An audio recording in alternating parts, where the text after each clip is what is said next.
Hallelujah. പിതാവായ ദൈവമേ, അങ്ങയുടെ പുത്രനായ യേശുക്രിസ്തുവിൻ്റെ നാമത്തിൽ ഞങ്ങൾ പ്രാർത്ഥിക്കുന്നു. ഞങ്ങൾക്ക് ആത്മാവിൻ്റെ അഭിഷേകം നൽകണം. ആത്മാവിൻ്റെ വരങ്ങളും ദാനങ്ങളും ഫലങ്ങളും കൊണ്ടും ഞങ്ങളെ നിറയ്ക്കണം. അപ്പസ്തോലന്മാരിൽ പകരപ്പെട്ട അതേ ആത്മചൈതന്യം ഞങ്ങൾക്കും തരണം. ഹല്ലേലൂയ.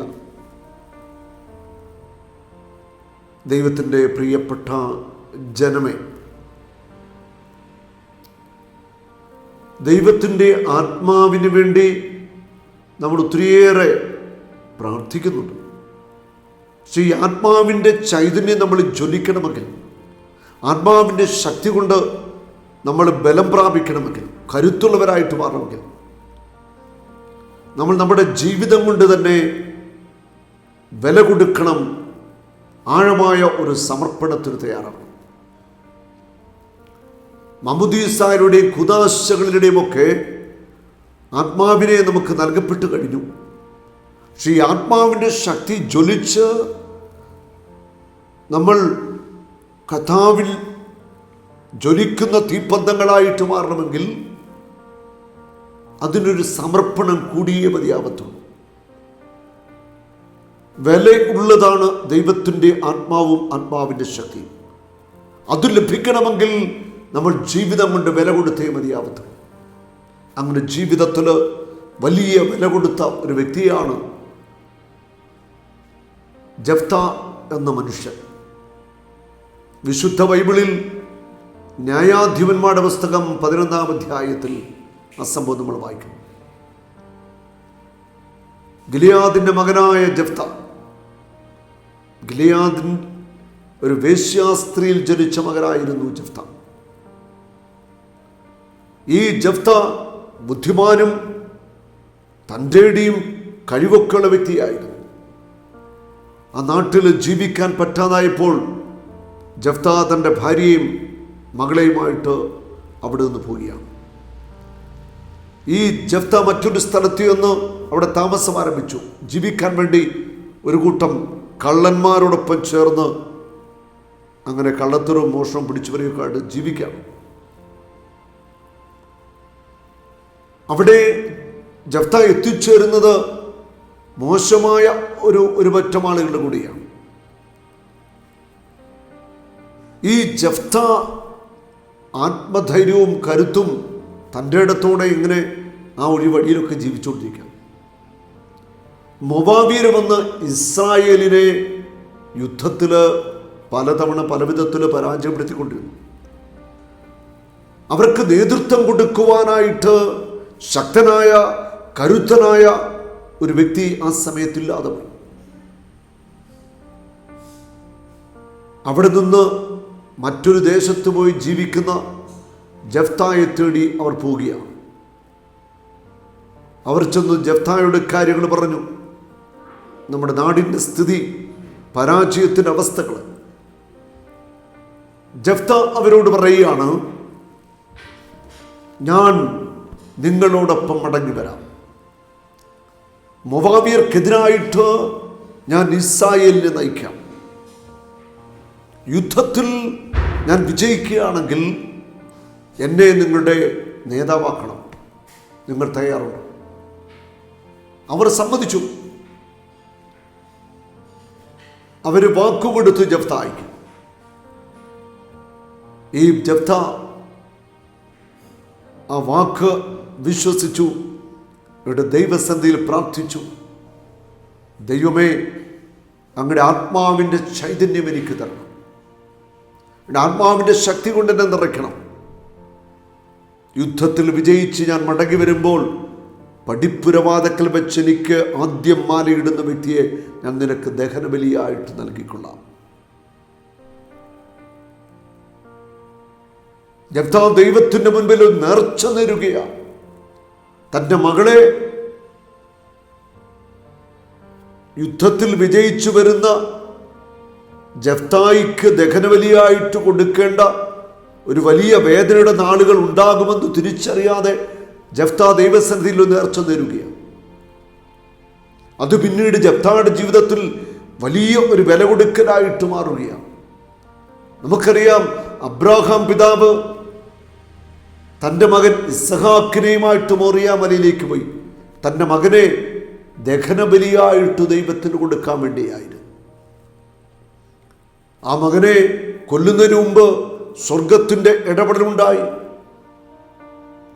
അബ്രാഹാം പിതാവിന് തൻ്റെ മകനെ ജീവനോടെ തിരിച്ചു കിട്ടി. ദൈവത്തെ പൂർണ്ണമായിട്ട് അനുഗമിച്ച, ദൈവത്തോടൊത്ത് നടന്ന വ്യക്തിയായിരുന്നു അബ്രാഹാം പിതാവ്. അബ്രാഹത്തിൻ്റെയും ഇസ്ഹാക്കിൻ്റെയും യാക്കോബിൻ്റെ ദൈവം എന്നറിയപ്പെടുവാൻ ദൈവം പോലും ആഗ്രഹിക്കുന്നത് ദൈവത്തിന് അത്ര വലിയ സന്തോഷമാണ്. ഹല്ലേലൂയ. ഇന്നിതാ വലിയ പരാജയങ്ങളിലൂടെ കടന്നു പോകുന്ന ഇസ്രായേലിനെ നയിക്കാനായിട്ട് ജഫ്ത കടന്നു വന്നു. പടയാളികളെ ഒന്നിച്ചുകൂട്ടി. അവിടെ ഹൃദയത്തിൻ്റെ ഉള്ളിൽ വീര്യം കൊടുത്തു, ധൈര്യം കൊടുത്തു. അവർ മൊവാബിയർക്കെതിരെ യുദ്ധത്തിന് രംഗത്തിരിക്കുക. ന്യായാധിപന 11-ാം അധ്യായത്തിൻ്റെ 29-ാമത്തെ വചനം പറയുന്നു, ജഫ്ത ദൈവത്തിൻ്റെ ആത്മാവിന് വേണ്ടി ഹൃദയം നുറുങ്ങി നിലവിളിക്കുമ്പോൾ ദൈവത്തിൻ്റെ ആത്മാവ് ജഫ്തയുടെ മേൽ ആവസിച്ചു. ദൈവത്തിൻ്റെ ആത്മാവ് ആവസിച്ച ജഫ്ത ശക്തനായിട്ടിതാ ശത്രുക്കൾക്കെതിരെ, ഇസ്രായേലിൻ്റെ ശത്രുക്കൾക്കെതിരെ ധീരമായിട്ട് യുദ്ധത്തിന് നേതൃത്വം കൊടുത്തു. ആ ദിവസങ്ങളിൽ നിന്ന് ഘോരമായ യുദ്ധത്തിൽ ഇസ്രായേൽ മൊവാബിയരെ പൂർണ്ണമായിട്ട് പരാജയപ്പെടുത്തി ശത്രുക്കളെ മുഴുവൻ തോൽപ്പിച്ചു. അങ്ങനെ ഇസ്രായേൽ വലിയ ഒരു വിജയം നേടി എന്നുള്ളതാണ്. പടക്കളത്തിൻ്റെ മുൻപിൽ നിന്ന് യുദ്ധം നയിച്ച ജഫ്തയുടെ മേൽ ദൈവത്തിൻ്റെ ആത്മാവ് ആവസിച്ചിരുന്നു. ഒരു വ്യക്തിക്ക് ദൈവം ഒരു ദൗത്യം കൊടുക്കുമ്പോൾ അതോടൊപ്പം ആത്മാവിൻ്റെ അഭിഷേകവും ദൈവം കൊടുത്തിരിക്കും. ഈ ആത്മാവിൻ്റെ അഭിഷേകത്തിൻ്റെ ശക്തിയിലാണ് ദൗത്യം വിജയത്തിലെത്തിക്കുന്നത്. അവിടെ ആത്മാവാണ് പ്രവർത്തിക്കുന്നത്. അതിശക്തമായിട്ട് ആത്മാവ് ജഫ്തയെ ആ സമയങ്ങളിൽ നയിച്ചു. വലിയ വിജയം ഇസ്രായേൽ നേടിയെടുക്കുക. ഇന്നും ദൈവം തൻ്റെ ആത്മാവിനെ നമ്മുടെ മേൽ പകരുന്നുവെങ്കിൽ ആത്മാവിൻ്റെ അഭിഷേകം പ്രാപിക്കുന്ന വ്യക്തിക്ക് വലിയൊരു ദൗത്യം മുൻപിൽ ചെയ്യാനായിട്ട് ദൈവം ഒരുക്കി വെച്ചിട്ടുണ്ട്. ഹല്ലേലൂയ. ഓരോ ദൗത്യങ്ങളും വിജയത്തിലെത്തിക്കുന്നത് ദൈവത്തിൻ്റെ ആത്മാവാണ്. ഈ ദൗത്യം വിജയത്തിലെത്തിക്കാനുള്ള കൃപയും ശക്തിയും എല്ലാം ദൈവത്തിൻ്റെ ആത്മാവ നമ്മുടെ ഉള്ളിൽ നിറയ്ക്കുന്നത്. യുദ്ധം വിജയിച്ച് ജഫ്ത മടങ്ങി വരികയാണ്. വിജയശ്രീ ലാളിതനായിട്ട് മടങ്ങി വരികയാണ്.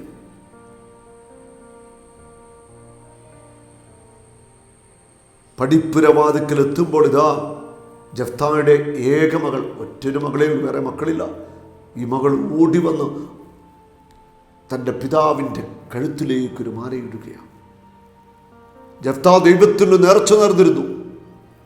യുദ്ധം ജയിച്ചു മടങ്ങി വരുമ്പോൾ ആദ്യം എന്നെ പടിപ്പുരവാതിക്കൽ വെച്ച് മാലയിട്ട് സ്വീകരിക്കുന്ന വ്യക്തിയെ ദഹനബലിയായിട്ട് ഞാൻ തന്നുകൊള്ളാം. ജഫ്ത വാവിട്ട് നിലവിളിക്കുക, ഹൃദയം പൊട്ടിക്കരയുക. ഇതൊരു വലിയ വില കൊടുക്കലായിട്ട് ജഫ്തയുടെ ജീവിതത്തിൽ മാറുകയാണ്. സ്വന്തം മകളെ ദഹനബലിയായിട്ട് കൊടുക്കേണ്ടി വന്നൊരു പിതാവിൻ്റെ വേദനയാണ് നമ്മളവിടെ കാണുന്നത്.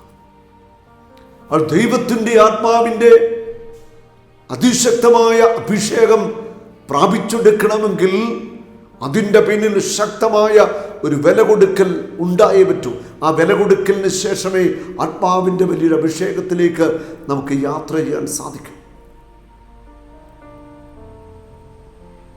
പ്രിയപ്പെട്ട ദൈവത്തിൻ്റെ മക്കളെ, നിങ്ങൾ ആര് ആത്മാഭിഷേകത്തിന് വേണ്ടി ആഗ്രഹിച്ചാലും ശരി, അത് പ്രാപിച്ചെടുക്കണമെങ്കിൽ അതിനുവേണ്ടി ജീവിതത്തിൽ പലതും ത്യജിക്കണം, പലതും സമർപ്പിക്കണം, വില കൊടുക്കണം.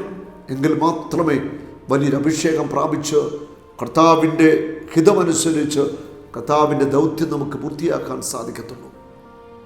ജഫ്ത തൻ്റെ മകളെ തന്നെ ദഹനബലിയായിട്ട് കൊടുക്കേണ്ടി വന്നു. ദൈവാത്മാവിൽ നിറഞ്ഞവരും അഭിഷേകം പ്രാപിച്ചവരും അതിൻ്റെ പിന്നിൽ വില കൊടുത്തിട്ടുണ്ട്. നമുക്കും ദൈവത്തിൻ്റെ ആത്മാവിനെ സ്വന്തമാക്കാൻ നമ്മുടെ ജീവിതം കൊണ്ട് വില കൊടുക്കാം. ആഴമായൊരു സമർപ്പണം. ദൈവം നമ്മിൽ നിന്ന് പ്രതീക്ഷിക്കുന്നതെല്ലാം അവിടുത്തേക്ക് നമുക്ക് വിട്ടുകൊടുത്തുകൊണ്ട് ദൈവാത്മാവിൽ നിറഞ്ഞവരാകാം. ദൈവം ഏൽപ്പിക്കുന്ന ശുശ്രൂഷകൾ വർദ്ധിച്ച ഉത്സാഹത്തോടുകൂടി നമുക്ക് ചെയ്യാം. ആത്മാവിൻ്റെ ഒരു അതിശക്തമായ അഭിഷേകത്തിൻ്റെ പകർച്ച ഞങ്ങളുടെ മേലുണ്ടാവട്ടെ. സ്വർഗത്തിൻ്റെ തീ ഞങ്ങളുടെ മേലിറങ്ങട്ടെ. മോശയും ജഫ്തായും ഗിദെയോനെയും സാംസനെയൊക്കെ ശക്തിപ്പെടുത്തിയ പരിശുദ്ധാത്മാവേ, ഞങ്ങളിൽ വന്ന് നിറയണമേ. ഞങ്ങളുടെ ജീവിത ദൗത്യങ്ങൾ പൂർത്തിയാക്കുവാൻ, ആത്മീയ ശുശ്രൂഷാരംഗത്ത് ഞങ്ങളെ ഏൽപ്പിച്ചിരിക്കുന്ന ദൗത്യങ്ങൾ അത് വിജയത്തിലെത്തിക്കുവാൻ പുതിയൊരഭിഷേകം, പുതിയൊരു ചൈതന്യം ഞങ്ങൾക്ക് നൽകണമേ. പുതിയ വെളിപാടുകൾ, പുതിയ ദൗത്യങ്ങൾ ദൈവത്തിൻ്റെ ആത്മാവെ ഞങ്ങളെ ഏൽപ്പിക്കണമേ. പരിശുദ്ധാത്മാവേ, ഞങ്ങളെ വഴി നടത്തണമേ. യേശുവെ നന്ദി, യേശുവെ സ്തുതി. പരിശുദ്ധാത്മാവേ നന്ദി. ഹല്ലേലൂയ. ആമേൻ.